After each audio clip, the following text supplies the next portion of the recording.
Pompeu estava em seu auge como general, e havia acabado de sair vitorioso da Terceira Guerra Mitridática, e logo após essa vitória, ele seria convocado para uma nova campanha militar no Oriente, dessa vez em Jerusalém. A morte da rainha asmoniana Alexandra Salomé levou a Judéia em uma guerra civil entre os dois filhos dela, Hircano e Aristóbulo. Depois que Aristóbulo expulsou seu irmão mais velho do trono e do sumo sacerdócio em Jerusalém, Antípatro, o idumeu, aconselhou Hircano a pedir a ajuda do rei Aretas III de Nabateia. Em troca da promessa de concessões territoriais, Aretas forneceu a Hircano 50.000 soldados, e suas forças conjuntas sitiaram Aristóbulo em Jerusalém. Pompeu seguiu a conclusão bem-sucedida da Terceira Guerra Mitridática com a criação da província da Síria e passou os anos de 64 e 63 a.C. trazendo a lei e a ordem para a região. Os eventos na Judéia levaram Emílio Escauro, o legado de Pompeu em Damasco, a chegar a Jerusalém. Escauro foi abordado por ambas as partes, mas a questão foi resolvida por um suborno de Aristóbulo, e Escauro ordenou a Aretas que levantasse o cerco à cidade.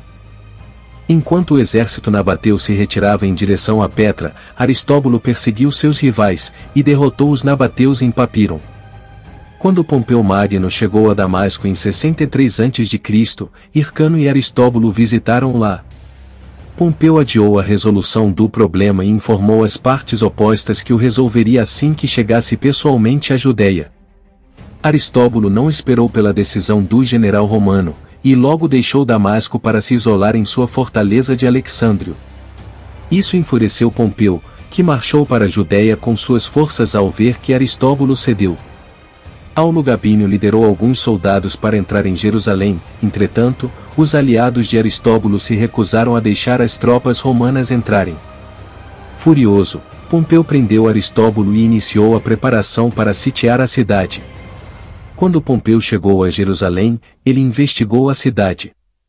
Pois ele viu que as paredes eram tão firmes que seria difícil vencê-las, e que o vale diante das muralhas era terrível, e que o templo, que ficava dentro daquele vale, era cercado por um muro muito forte, de modo que, se a cidade fosse tomada, esse templo seria um segundo local de refúgio para o qual o inimigo se retiraria. Joséfo, as guerras dos judeus.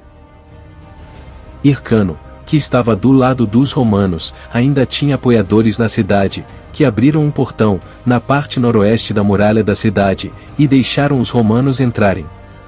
Isso permitiu que Pompeu tomasse conta da cidade alta de Jerusalém, junto com o Palácio Real, e Aristóbulo consolidou seu domínio nas partes orientais da cidade, o Monte do Templo, e a cidade de Davi. Os judeus consolidaram seu domínio destruindo a ponte sobre o Vale do Tirópion, que ligava a cidade alta ao Monte do Templo. Pompeu deu a eles a chance de se render, mas a recusa o fez começar a fazer o cerco com mais rigor.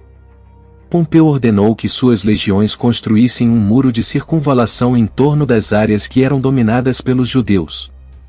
Ele então fez seu acampamento dentro da parede, ao norte do templo, onde havia uma transposição que permitia o acesso ao templo, e, portanto, era guardada pela fortaleza de Baris, fortificada por uma vala. Um segundo acampamento foi erguido a sudeste do templo.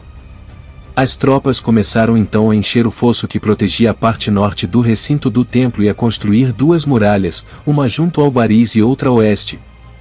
Os defensores, de sua posição superior, procuravam dificultar os esforços romanos.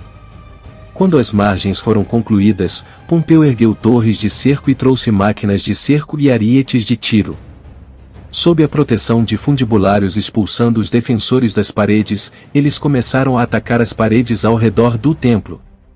Após 3 meses, as tropas de Pompeu finalmente conseguiram derrubar uma das torres de Baris, e conseguiram entrar no recinto do templo, tanto pela cidadela quanto pelo oeste.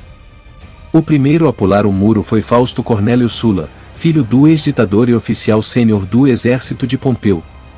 Após ele, foi a vez de 2 centuriões, Fúrio e Fábio, cada um liderando uma coorte, e os romanos logo venceram os judeus defensores, 12.000 dos quais foram massacrados. No entanto, apenas algumas tropas romanas foram mortas. O próprio Pompeu entrou no Santo dos Santos do templo, onde apenas o sumo sacerdote tinha permissão para entrar, e assim o profanou. Ele não removeu nada, nem seus tesouros nem fundos, e no dia seguinte ordenou que o templo fosse limpo e seus rituais retomados. Pompeu então voltou para Roma e levou Aristóbulo com ele para sua procissão triunfal.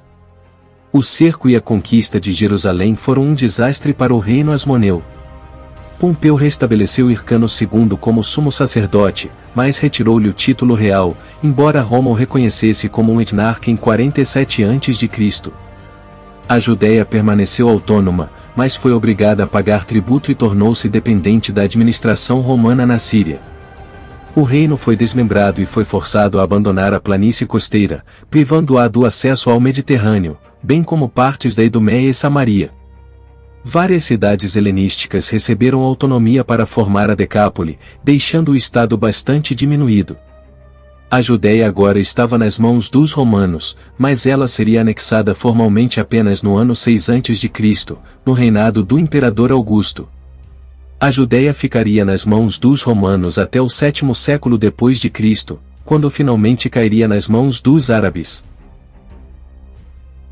Muito obrigado a todos vocês que assistiram até aqui, espero que tenham gostado. Se gostou, deixe seu like e compartilhe com o máximo de pessoas que puder, e não esqueça de nos seguir no Instagram. Conto com vocês, fiquem com Deus e até o próximo vídeo.